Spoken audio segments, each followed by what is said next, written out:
2급 11번째 시간을 가져보겠습니다. 자, 오늘은 마지막 시간 제조기업의 재고자산 흐름 4번째 시간입니다. 문제풀이 설명을 해드리겠습니다. 첫 번째 문제입니다. 다음 중 판매회사의 재고자산으로 분류되지 않는 항목은? 두 번째죠. 이제 오타가 났습니다. 죄송합니다. 자, 선적지 조건으로 매입한 결산일 현재 운송 중인 상품이에요. 이것이 판매회사의 재고자산으로 분류되지 않는 항목이라는 얘기죠. 즉 선적지 조건으로 선적이 완료가 되면 더 이상 판매회사의 재고자산으로 분류되지 않습니다. 그래서 답은 2번이 되는 것이죠. 두 번째 문제, 물가가 지속적으로 상승하는 상황에서 재고자산의 평가 방법이 선입선출법에서 후입선출법으로 적용하는 경우 상황에 대한 설명으로 가장 옳지 않은 것은? 1번, 재고가 급격히 감소한 경우에는 오래전에 형성된 재고층이 감소하여 불가피하게 일시적으로 매우 낮은 이익을 보고하게 되는 경우도 생긴다. 자, 이것이 왜 옳지 않은 답인지 설명을 드리겠습니다. 자, 물가가 지속적으로 상승해요. 이렇게 인플레이션화 되고 있는 것이죠. 네, 이렇게 선형으로 상승을 합니다. 자, 그러면 이제 이렇게 결단을 해서 한번 보면은요, 1,000원이었던 거가 2,000원이 되고, 2,000원이 3,000원이 되고, 3,000원이 4,000원이 되는 겁니다. 자, 이때 선입선출법 대신에 후입선출법을 적용했어요. 즉, 최근에 들어온 것부터 판매가 이루어지거나 소비가 이루어지는 것이죠. 자원의 소비 또는 판매죠. 자, 좀 쉽게 이해하기 위해서 이제 판매로 보겠습니다. 4,000원에 들어온 물건을 판매합니다.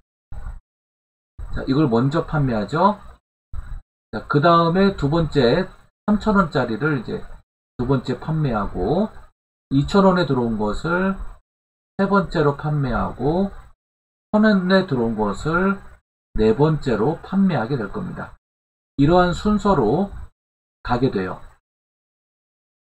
그런데 이제 재고가 급격히 감소한 경우에는 오래전에 형성된 재고층이 감소하고, 이에 따라서 불가피하게 일시적으로, 자, 오래전에 형성된 재고층이 감소한다면, 자, 오래전에 형성된 재고층이라면은 현재 시점에서 4,000원짜리를 제외한 나머지 3,000원, 2,000원, 1,000원은 이미 오래된 것이죠. 올드한 것이죠. 네. 옛날이라고 할게요. 옛날 자산이에요. 자, 이러한 자산들이, 옛날 재고 자산들이 급격히 감소하게 됨에 따라 이런 자산들이 판매가 된다는 얘기죠. 자, 그렇다면은 옛날에 사온 그 원가들이 현재 판매 시점에 대응이 된다면, 자, 이런 원가들이 현재 수익에 대응이 되겠죠. 옛날 자산, 즉 옛날 재고 원가가 현재 수익에 대응됩니다. 그러면 어떻게 될까요? 이익은 과대 계상될 수밖에 없어요. 그래서 매우 낮은 이익이 아니라 매우 높은 이익을 보고하게 되는 경우도 생긴다라는 것이죠. 세 번째 문제입니다. 다음은 재고의 20X1 회계연도 결산 시 재고자산과 관련된 자료입니다. 재고자산과 관련된 결산 수정 분계가 손익계산서에 미치는 영향으로 옳은 것은 단 상품의 특성상 감모된 재고수량은 원가성이 없다고 판단된다. 결산 분계 전 장부상 기말 재고수량이 100개입니다. 실제 재고수량은 95개예요. 그래서 실제 재고수량보다 장부상 수량이 더 많습니다. 그래서 5개가 마이너스가 되고 있죠. 자, 이 5개의 경우 감모된 것인데 이 감모된 재고수량 원가성이 없으니까 어때요? 이거 자체가 전부 다 비정상 감모 손실로 보겠다는 얘기죠. 비정상 감모 손실로 보겠다는 것입니다.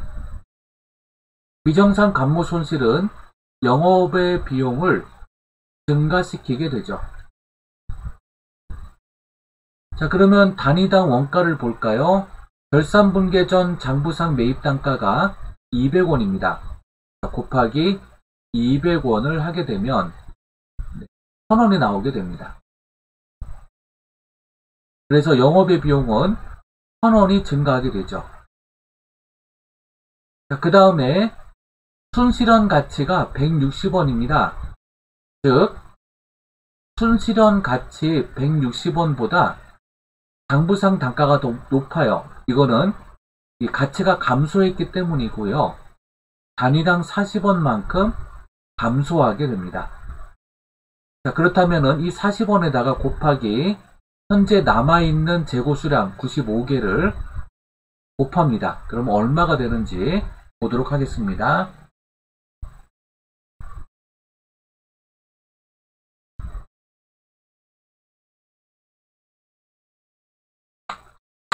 (40원) 곱하기 95개 3,800원이 나옵니다.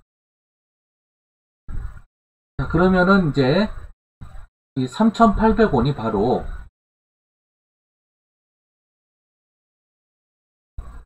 재고자산 평가손실이 되죠. 그래서 분계를 하면 하변에 재고자산 평가손실 3,800원 대변에 재고자산 평가 충당금 3,800원이 됩니다. 이 재고자산 평가손실은 매출 원가에 가산이 됩니다. 네, 그래서 정답은 이제 4번이 되죠. 4번 문제, 재고자산 평가 방법 중 저가법에 대한 설명으로 옳지 않은 것은 생산 과정에 투입될 원재료의 시가는 시가가 아니라 평가죠. 평가 시 손실현 가능액을 말한다라고 해야 되죠. 5번 문제입니다. 20X1년 12월 말일 기말재고자산 평가에 있어서 다음과 같은 오류가 있음을 20X2년 3월 중에 발견하게 됩니다. 다음 설명으로 옳은 것은 20X2년 기초재고자산이 과대계상되었다. 20X1 회계연도의 재고자산 평가 오류가 과대계상된 것이죠. 이 75,000원 과대계상은 20X1년 기준으로 보면 기말 재고자산이 됩니다. 20X1년 기말 재고자산이 2월이 될 때 20X2년 기초 재고자산이 됩니다. 기초 재고자산이 과대계상된 상태로 2월 되는 것이죠. 그래서 정답은 1번이 되겠습니다.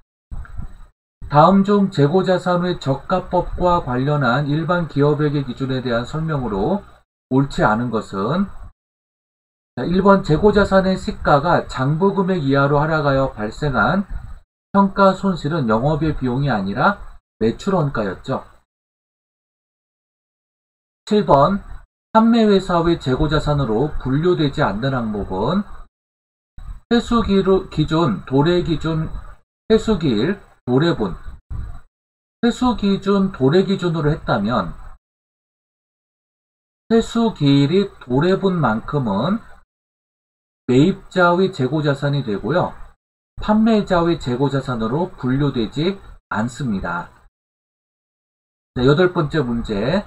다음과 같은 상품 재고장에서 9월 12일 갑상품 10개를 단가 500원에 매출하였을 때 매출원가로 오른 것은 선입선출법입니다. 갑상품 10개를 500원에 출고를 한 거죠. 그러면 자, 매출원가를 한번 구해 보겠습니다. 전월이월 있고 매입이 있어요. 자, 인도를 보면은 12일에 이제 인도가 된 거죠. 자, 그러면은 자, 매출원가를 한번 구해 볼게요. 자, 먼저 6개의 전월 2월 400원 단가가 그대로 2월 되죠. 이렇게요. 그 다음에 8개 중에서 4개가 인도가 됩니다. 450원 적용이 되죠. 그래서 4,200원이 이제 매출 원가로 되네요.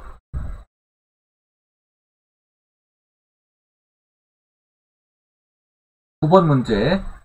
순매입액을 계산하면 얼마인가? 순매입액을 이제 계산하면 이 총 매입액 52만원에서 차감을 해 나가기 시작하면 됩니다. 마이너스. 자, 매입 환출액 4만원 차감하고요. 자, 매입 할인액 25,000원 차감해야 되죠. 그 다음에 매입 애누리액 만원 차감해야 합니다. 여기서 인수운임이 있는데요. 자, 이 15,000원이 더해져야 되겠네요. 플러스 15,000원을 더합니다. 자, 그러면은 53만 5천원이 되고요.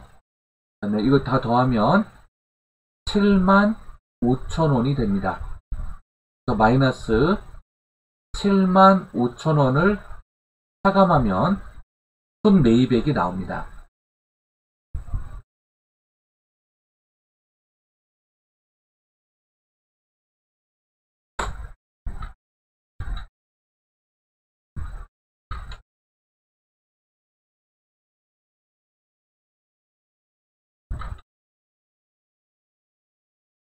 네, 46만원이 나오네요.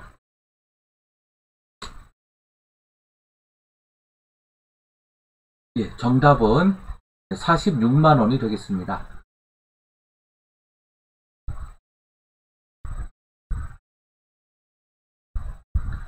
10번 문제입니다. 물가가 지속적으로 상승하는 경우 재고자산의 수량이 일정하게 유지된다면 매출 총이익이 가장 적게 나타나는 재고자산 평가 방법은, 자, 이렇게 외우시면 됩니다. 선이 총 후로 하고요. 선입선출법, 이동평균법, 총평균법, 후입선출법 이렇게 됩니다. 자, 물가가 지속적으로 상승하는 인플레이션 상황하에서 매출 총이익이 가장 작게 나타나는, 자, 매출 총이익이 높게 나타나는 방법은 선입선출이고요. 그 다음에 이동평균, 그 다음에 총평균, 그리고 후입선출법입니다. 당연히 후입선출법이 되겠죠. 네, 이렇게 해서 원가관리사 2급 재고자산에 대해서 모두 설명을 드렸고요. 다음 시간에 또 뵙도록 하겠습니다.